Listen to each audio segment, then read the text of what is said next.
প্রিয় ভাইরা, আসুন আমরা আল্লাহ তাআলার কাছে বলি, হে আল্লাহ, এরা জালিম জালিম জালিম জালিমদের যে পরিণতি তুমি যুগে যুগে করেছো, নমরুদকে দেখিয়েছো, ফিরআউনকে দেখিয়েছো, সর্বশেষ খুনি আওয়ামী লীগকে দেখিয়েছো।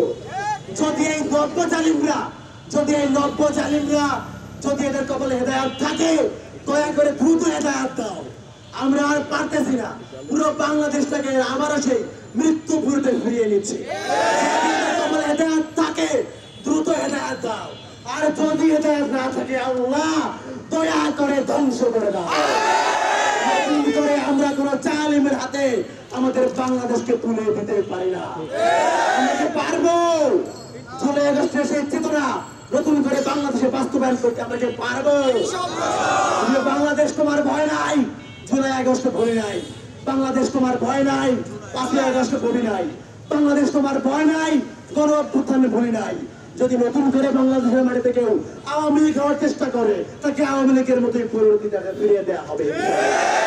এই বাংলায় হবে না চাঁদাবাজের ঠিকানা, এই বাংলায় হবে না দখলদারের ঠিকানা, এই বাংলায় হবে না। সংগ্রামী উপস্থিতি, ছাত্র বন্ধুরা, আওয়ামী লীগের ফ্যাসিবাদী আমলেও এই ঢাকা বিশ্ববিদ্যালয়ের এই জায়গাগুলোতে দাঁড়িয়ে একইভাবে স্লোগান দিয়েছি।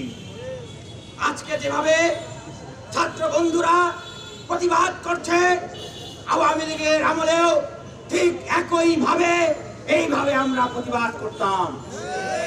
ছাত্রলীগ আসতো, পিছনে দাঁড়িয়ে থাকতো, মিটিমিটি শয়তানের মতো করে হাসতো। আর সমাবেশ শেষ হয়ে গেলে অনেক ক্লাসমেট ছিল ছাত্রলীগের, হলে একসাথে গণরুমে ছিলাম, এরকম ছাত্রলীগ যারা ছিল ওরা বলতো কি, তোরা কি পাগল হয়ে গেছিস? তোরা যে বলিস যে ছাত্রলীগ এই বাংলাদেশে তার ক্যারেক্টার পরিবর্তন না করলে থাকবে না, আওয়ামী লীগ থাকবে না, এটা কি কোনোদিন সম্ভব? তোরা পাগল। আমরা কি পাগল?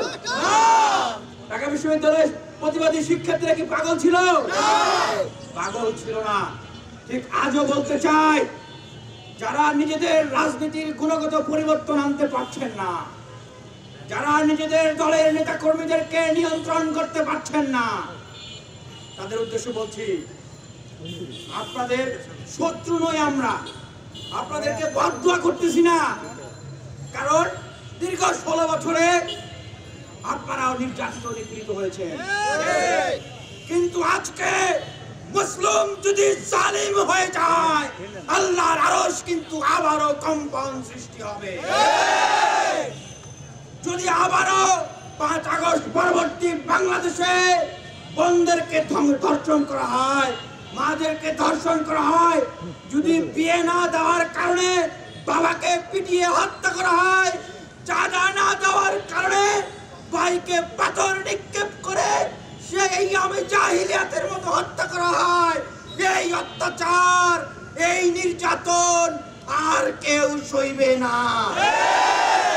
আপনারা দেখছেন আজকে ঢাকা বিশ্ববিদ্যালয়ের শিক্ষার্থীরা এখানে দেশের মানুষের প্রতি দরদ দেখিয়ে তারা এখানে প্রতিবাদ করছে। আমি এই সমাবেশ থেকে বলতে চাই, হে জুলাই যোদ্ধারা, তোমরা কি ঘুমিয়ে পড়েছ? হে জুলাইয়ের ভাইরা, তোমরা কি ঘুমিয়ে পড়েছ? হে জুলাইয়ের বোনেরা, তোমরা ঘুমিও না। আমাদের নতুন বাংলাদেশ গঠন করার স্বপ্ন চিন্তাই হতে দেওয়া যাবে না। আমাদের সুন্দর বাংলাদেশ গঠন হওয়ার স্বপ্ন চুরি হতে দেওয়া হবে না। আজকে 10 মাস, এই 10 মাসে বিএনপি কি উপহার দিয়েছে? প্রায় 150 অধিক লাশ উপহার দিয়েছে, তাই নাই? শেখ হাসিনা কতজন খুন করেছে?